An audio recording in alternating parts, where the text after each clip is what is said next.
അസ്സലാമു അലൈക്കും വറഹ്മത്തുള്ളാഹി വബറകാതുഹു. അൽഹംദുലില്ലാഹ്. അല്ലാഹുമ്മ റബ്ബനാ ലക്കൽ ഹംദു ബിമാ ഖലഖ്തനാ വറസഖ്തനാ വഹദൈതനാ വഅല്ലംതനാ വഅൻഖസ്തനാ. ലക്കൽ ഹംദു ബിൽ ഈമാൻ, ലക്കൽ ഹംദു ബിൽ ഇസ്ലാം, ലക്കൽ ഹംദു ബിൽ ഖുർആൻ, ലക്കൽ ഹംദു ബിൽ അഹ്ലി വൽ മാലി വൽ മുആഫ. കബത്ത അദുവനാ വബസത്ത റിസ്ഖനാ വഅദ്ഹർത അംനനാ വജമഅത ഫിർഖതനാ വഹ്സൻത മുആഫാതിനാ വമിൻ കുല്ലി മാ സഅൽനാക റബ്ബനാ അതൈതനാ വമിൻ കുല്ലി മാ സഅൽനാക റബ്ബനാ അതൈതനാ വമിൻ കുല്ലി മാ സഅൽനാക റബ്ബനാ അതൈതനാ ഫലക്കൽ ഹംദു അലാ ദാലിക ഹംദൻ കസീറൻ ബികുല്ലി നിഅമത്തിൻ അൻഅംത ബിഹി അലൈനാ ഫീ ഖദീമിൻ വ ഹദീസിൻ വ സിർറിൻ വ അലാനിയത്തിൻ വ ഖാസത്തിൻ വ ആമത്തിൻ ഔ ഹയ്യിൻ വ മയ്യിത്തിൻ വ ഷാഹിദിൻ വ ഗായിബിൻ ലക്കൽ ഹംദു. اللهم صل على سيدنا محمد وعلى آل سيدنا محمد كما صليت على إبراهيم وعلى آل إبراهيم وبارك على محمد وعلى آل محمد كما باركت على إبراهيم وعلى آل إبراهيم في العالمين إنك حميد مجيد. رب اشرح لي صدري ويسر لي أمري واحلل عقدة من لساني يفقهوا قولي. ഏറ്റവും ബഹുമാന്യരായ ചെർക്കളം അബ്ദുൽ ഖാദർ മുസ്ലിയാർ കുടുംബാംഗങ്ങളെ, ഏറ്റവും പ്രിയപ്പെട്ട സഹോദര സഹോദരിമാരെ,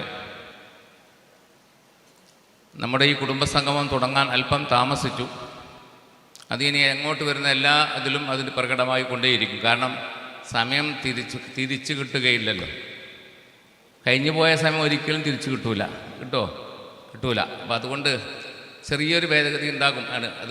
അതിന് കാരണക്കാർ നമ്മൾ തന്നെയാണ്. ഞാൻ 8 മണിക്ക് തന്നെ ഇവിടെ വന്നിരുന്നു.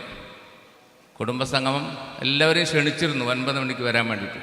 പക്ഷെ നമ്മുടെ ഒരു ഹാബിറ്റ്, ഒരു പ്രകൃതിയായിട്ട് മാറിയിരിക്കുകയാണ്. എന്ത് സമയനിഷ്ഠതയില്ല. അത് നമ്മളെ സംബന്ധിച്ചിടത്തോളം നമ്മുടെ ഒരു മുദ്രാവാക്യമാണ്. സമയനിഷ്ഠയില്ലാത്ത ഒരു കോമണ്ണുങ്ങൾ നമ്മൾ മാത്രമാണ്. അത് മാറ്റിയെടുക്കണം. കാലത്തിന് അത്ര പ്രാധാന്യമുണ്ട്. വൽ അസർ, കാലത്തെ തന്നെയാണ് സത്യം. അല്ല സത്യം ചെയ്തതാണ് കാലം. പോയ കാലം ഒരിക്കലും തിരിച്ചു കിട്ടൂല. അതുകൊണ്ട് സമയം പറഞ്ഞാൽ സമയത്തിന് വില കൽപ്പിക്കണം. ഇന്നലെ അൽഹംദുലില്ലാഹ് 15ാം വാർഷിക ഉദ്ഘാടനം ഇന്നലെ ഭംഗിയായി കഴിഞ്ഞു. 2ാമത്തെ സെഷൻ ഖുർആൻ പാരായണ മത്സരവും കഴിഞ്ഞു. ഇന്നത്തെ ആദ്യത്തെ സെഷനാണ് ഇപ്പോൾ നടന്നുകൊണ്ടിരിക്കുന്നത്. ചെർക്കളം അബ്ദുൽ ഖാദർ മുസ്ലിയാർ, CAKM എന്ന അതിൻ്റെ ഷോർട്ട് പേര്. ഇനി അടുത്തത് കഴിഞ്ഞാൽ പോകുന്നത് പിന്നെ അൽനൂർ കുടുംബമാണ്. ചെർക്കളം അബ്ദുൽ ഖാദർ മുസ്ലിയാറിൻ്റെയും അൽനൂറിൻ്റെയും കുടുംബം വലിയ ബന്ധമാണ്. അതെങ്ങനെ ബന്ധമെന്ന് ചോദിച്ചാൽ, ഈ ഹജ്ജ് ഉംറ തുടങ്ങിയപ്പോൾ എല്ലാവരോടും പറഞ്ഞത് ഞങ്ങളിതൊരു അൽനൂർ കുടുംബമാണ്. അൽനൂറിൽ എന്തുപെട്ട്? എല്ലാം പെട്ട്. അള്ളാഹുവിൻ്റെ പേരിലുള്ള ഒരു കുടുംബമാണ്. അൽനൂർ അള്ളാഹുവിൻ്റെ സിഫത്താണ്. അപ്പം ചെർക്കൽ അബ്ദുൽ ഖാദർ പെട്ട്, ബാക്കി എല്ലാ ആൾക്കാരുടെ മക്കളും പെട്ട് ഇല്ലേ? മുസ്ലിങ്ങളായ എല്ലാവർക്കും ഒരുമിച്ച് കൂടാനുള്ള ഒരു പ്ലാറ്റ്ഫോമാണ് അൽനൂർ കുടുംബം. ഇത് കഴിഞ്ഞാൽ ഇൻഷാ അല്ലാഹ് ഇതിനോട് തൊട്ട് തന്നെ ഇപ്പോൾ തന്നെ ആളുകൾ അതിലേക്ക് വന്നു തുടങ്ങി. കാരണം അൽനൂർ കുടുംബത്തിൻ്റെ ആളുകൾ നേരത്തെ പറഞ്ഞതിനേക്കാളും അവർക്ക് 11:30 മണി സമയം കൊടുത്തിരുന്നു.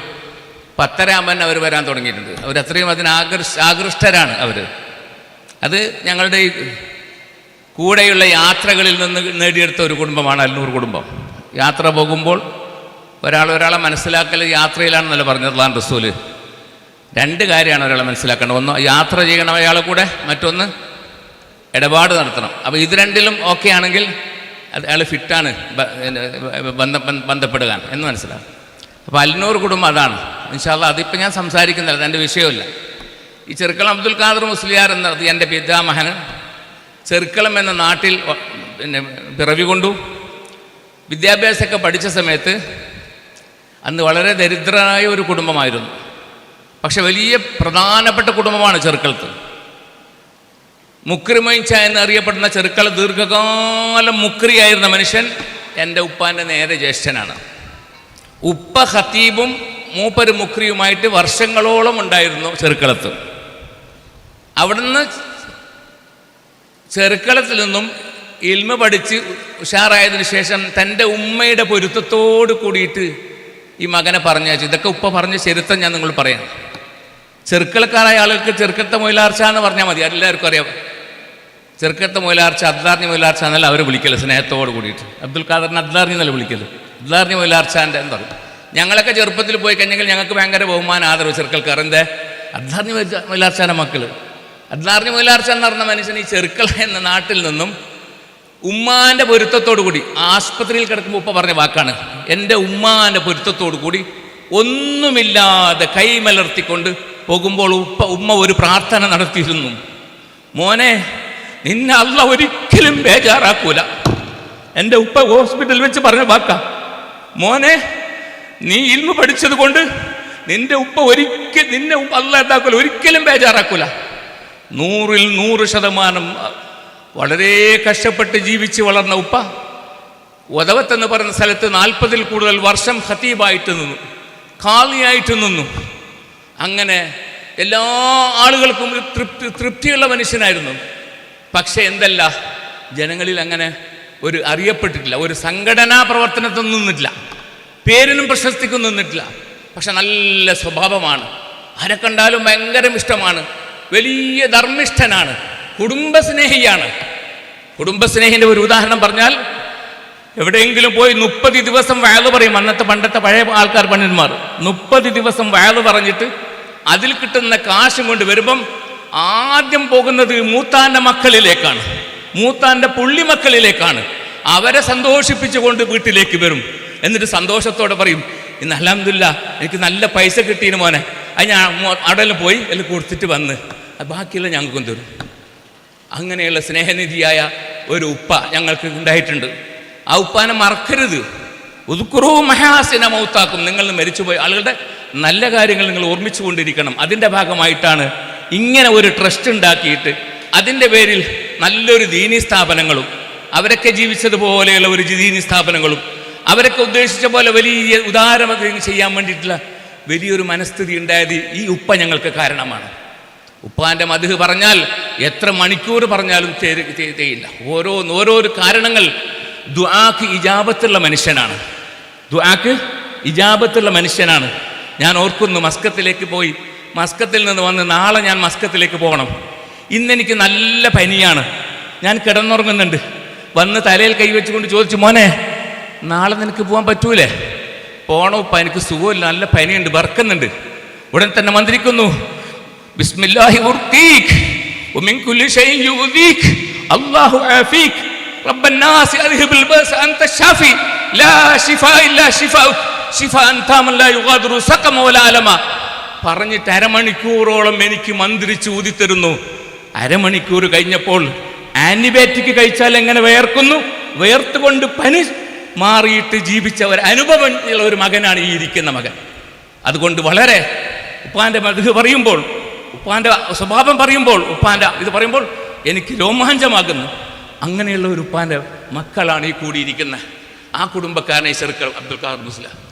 എന്ത് തന്നെ ധർമ്മത്തിൻ്റെ കാര്യത്തിലെങ്കിലാ, ഞാനൊക്കെ മസ്കത്തിൽ നിന്ന് വന്നാൽ ആരെങ്കിലും ഒരാൾ വന്ന വീട്ടിൽ, മോനെ നീ എന്തെങ്കിലും കൊടുക്കണം, ഞാൻ എന്താക്കും, നമ്മൾ ഗൾഫിൽ നിന്ന് വന്നല്ലേ ഒരു 100 രൂപ എടുത്തിട്ട് കൊടുക്കും.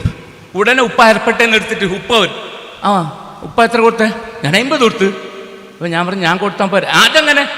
നീ കൊടുത്താൽ നിനക്ക്, ഞാൻ കൊടുത്താൽ എനിക്ക്. എങ്ങനെയുണ്ട് ഉപ്പാൻ്റെ ഇത് കണ്ടില്ലേ? നീ കൊടുത്താൽ നിനക്ക്, ഞാൻ കൊടുത്താൽ എനിക്ക്. അങ്ങനെയുള്ള ഒരു വ്യക്തിത്വമാണ് അബ്ദുൽ ഖാദർ മുസ്ലിയാർ. ഉദുമ പടിഞ്ഞാറ് ഈ മഹലിലൊക്കെ കുത്തുബ ഓതിയ അദ്ദേഹം അവസാനം സുഖമില്ലാതിരിക്കുമ്പോൾ മിമ്പറിൽ കയറിയിട്ടൊന്ന് തൊണ്ട അനയ്ക്കാൻ മതി.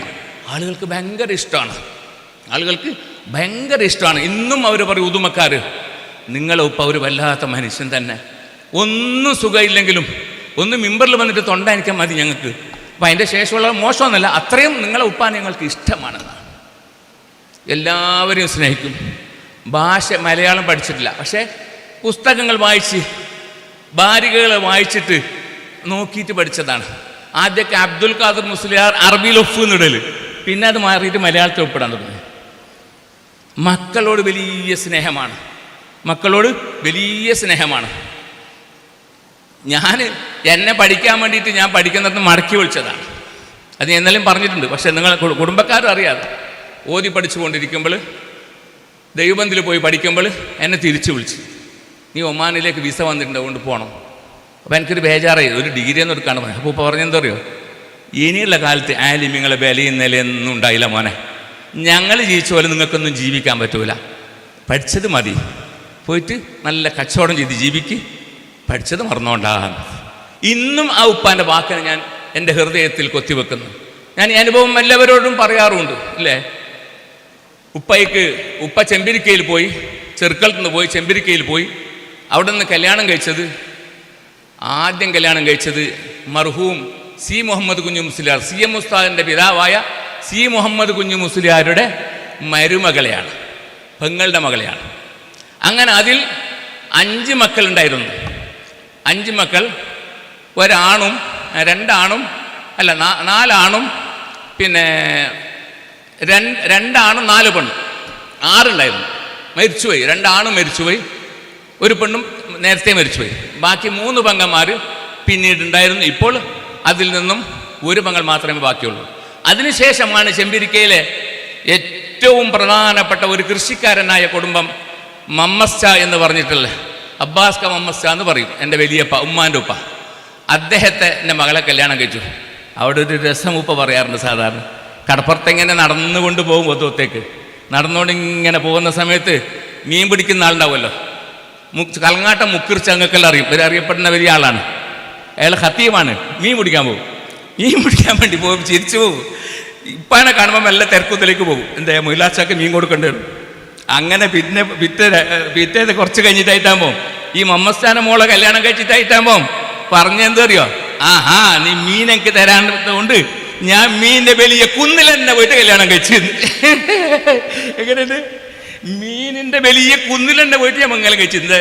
എൻ്റെ വലിയപ്പാക്ക് പണിക്കാറും ആളും വാളും ഇഷ്ടംപോലെ മീനുണ്ട്, മീനെല്ലാം കിട്ടുന്നുണ്ട്, തോണി തന്നെ ഉണ്ട്, പുഴൻ്റെ കരക്ക് തന്നെയാണ് വീട്.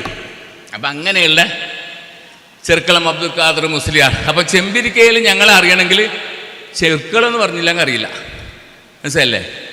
അപ്പം ചെറുക്കലത്തിൽ കുറേ ആളുകളൊക്കെ ക്ഷണിച്ചിട്ടുണ്ട്, കുറച്ച് ആളുകളൊക്കെ വന്നിട്ടുണ്ട്. മൂത്താൻ്റെ മകൻ നിങ്ങൾക്കറിയാം, ജാസിർ ഡോക്ടറുടെ പിതാവ്, അത് മൂത്താൻ്റെ മകനാണ്. അതുപോലെ വേർക്ക് അബ്ദുള്ള ഹാജി ഉപ്പാൻ്റെ ഇളയപ്പാൻ്റെ മകനാണ്. ഇങ്ങനെ ചെറുക്കളത്തിൻ്റെ 60% ആളുകളും ഞങ്ങളുടെ ഉപ്പാൻ്റെ കുടുംബമാണ്. അങ്ങനെയുള്ള ഒരു ഉപ്പാനെ മറക്കാൻ പറ്റുമോ?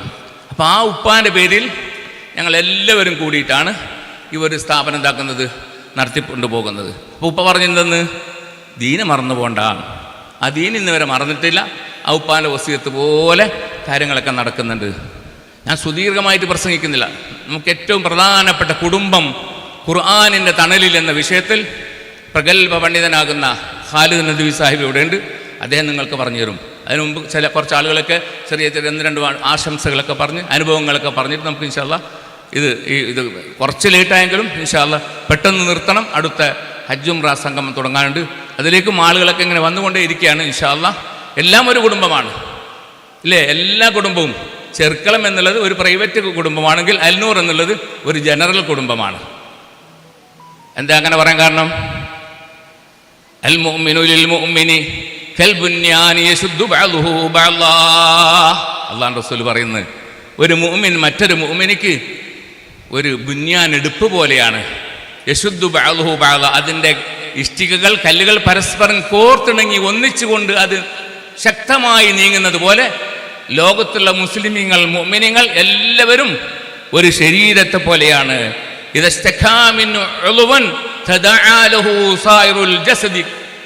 ഒരു അവയവത്തിന് വേദന ഉണ്ടായിക്കഴിഞ്ഞാൽ, എന്തെങ്കിലും സംഭവിച്ചാൽ മറ്റുള്ള എല്ലാ അവയവങ്ങളും അതിനുവേണ്ടി വേദനിക്കും എന്നതുപോലെ ലോകത്തുള്ള മുസ്ലിങ്ങൾ മുഅ്മിനീങ്ങളൊക്കെ ഒരു ശരീരം പോലെയാണ്. അപ്പം അൽനൂർ എന്നുള്ളത് ആ നിലക്കുള്ള ഒരു ബന്ധമാണ്. ഹജ്ജും ഉംറയുമായിട്ടുള്ള ബന്ധമാണ്, കൂടെ യാത്ര ചെയ്തിട്ടുള്ള ബന്ധമാണ്.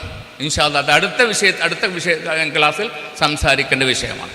അപ്പോൾ കുടുംബം എന്നുള്ളത്, കുടുംബബന്ധം വളരെ നല്ല കാര്യമാണ്.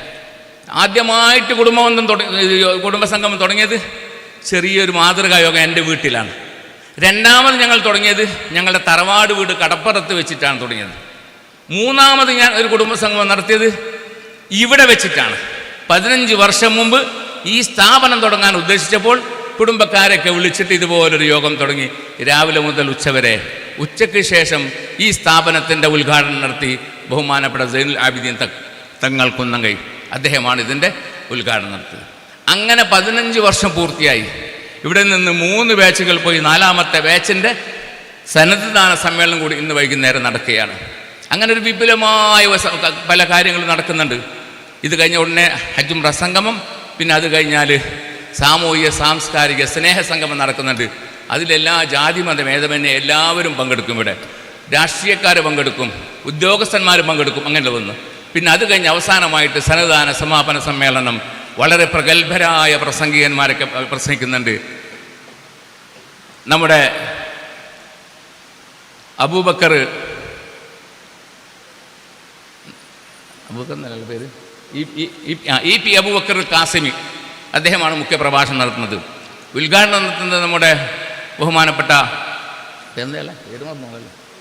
അലിയാർ കാസിം ഉസ്താദ്. രണ്ടുപേരും ട്രെയിനിൽ വന്നുകൊണ്ടിരിക്കുകയാണ്. 1.5 മണിക്ക് ഇവിടെ എത്തുന്ന ട്രെയിനിൽ വന്നുകൊണ്ടിരിക്കുകയാണ്. പിന്നെ ഒരുപാട് ആളുകൾ ഇൻഷാ അല്ലാഹ് പങ്കെടുക്കുന്നുണ്ട്. അതൊക്കെ നോട്ടീസിലൂടെ നിങ്ങൾ അറിഞ്ഞു കാണും. അപ്പം അങ്ങനെ ഒരു വിപുലമായ ഇതാണ്. ഈ പരിപാടിയെല്ലാം കഴിഞ്ഞ് ആരും പോകരുത്, വൈകുന്നേരം വരെ നിൽക്കണം. ഇൻഷാ അല്ലാഹ് റീഫ്രഷ്മെൻറ്റ് കൗണ്ടർ ഓപ്പണായി കഴിഞ്ഞിരിക്കുകയാണ്. നിങ്ങൾക്ക് ഈ സെഷൻ കഴിഞ്ഞ ഉടനെ അവിടെ പോയിട്ട് ചായ ജ്യൂസ് എല്ലാം കുടിച്ച് വന്നതിന് ശേഷം ഉടനെ എന്താക്കും, ഹജ്ജും സംഗമം ആരംഭിക്കും. പിന്നെ അത് ആരംഭിച്ച് കഴിയുമ്പോൾ ളുഹർ നിസ്കാരത്തിൻ്റെ കഴിഞ്ഞ ഉടനെ തോടുകൂടി അത് സമാപിക്കും. പിന്നെ ഭക്ഷണമുണ്ട്. അത് കഴിഞ്ഞതിന് ശേഷം സാംസ്കാരിക സമ്മേളനം തുടങ്ങും. അത് കഴിഞ്ഞിട്ട് അസർക്ക് ശേഷം 5 മണിക്ക് സമാപന സമ്മേളനം. ഇങ്ങനെയാണ് ഷെഡ്യൂൾ. അപ്പോൾ ഇൻഷാ അല്ലാഹ് ഒരുപാട് സംസാരിക്കാണ്ട്. കുടുംബസംഗമം എനിക്ക് പറയാനുള്ളത് ഇങ്ങനെ പറഞ്ഞാലൊന്നും തീരുന്നതല്ല, അല്ലേ? ഉപ്പാൻ്റെ മഹത്വം ഇങ്ങനെ പറഞ്ഞാൽ തീരുന്നതല്ല. കുടുംബത്തോട് വലിയ സ്നേഹമാണ്. എല്ലാവരെയും പോയി കാണും. അതുപോലെ ഉപ്പാനെയും എല്ലാവരും വന്ന് കാണും. നല്ല സ്വഭാവമാണ്. നല്ല എത്ര വർണ്ണിച്ചാലും മനസ്സിൽ തീരാത്ത ഇതാണ്. ആ ഉപ്പയോടുള്ള കടപ്പാടാണ് നമ്മളൊക്കെ ചെയ്തുകൊണ്ടിരിക്കുന്നത്. അള്ളാഹു അവിടുത്തെ ദറജ ഏറ്റി കൊടുക്കുമാറാകട്ടെ. പരലോകത്തിൽ ഉന്നത പദവി നൽകി അനുഗ്രഹിക്കുമാറാകട്ടെ. എല്ലാ തെറ്റുകുറ്റങ്ങളും മാപ്പാക്കി സ്വർഗത്തിൽ ഉന്നത പദവി നൽകി അവരെയും നമ്മളെയും ഒരുമിച്ച് കൂട്ടി അനുഗ്രഹിക്കുമാറാകട്ടെ എന്ന് ഞാൻ പ്രാർത്ഥിക്കുകയാണ്.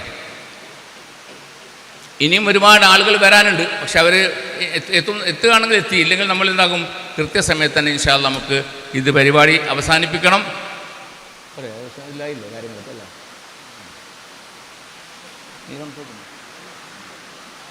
ഇനി ഇൻഷാ അല്ലാഹ് പിന്നെ രണ്ടാമത്തെ ഉപ്പാൻ്റെ ഒന്നാമത്തെ ഭാര്യ കഥ പറഞ്ഞില്ലേ? രണ്ടാമത്തെ കാര്യം പറഞ്ഞില്ലല്ലോ. രണ്ടാമത്തെ ഭാര്യയാണ് എൻ്റെ ഉമ്മ. ഞങ്ങൾ 9 പേരുണ്ട്. 4 പെണ്ണുങ്ങളും 5 ആണുങ്ങളാണ്. മൂത്തവനാണ് ഇരിക്കുന്ന അധ്യക്ഷം വഹിക്കുന്ന അബ്ദുള്ള കുഞ്ഞ്.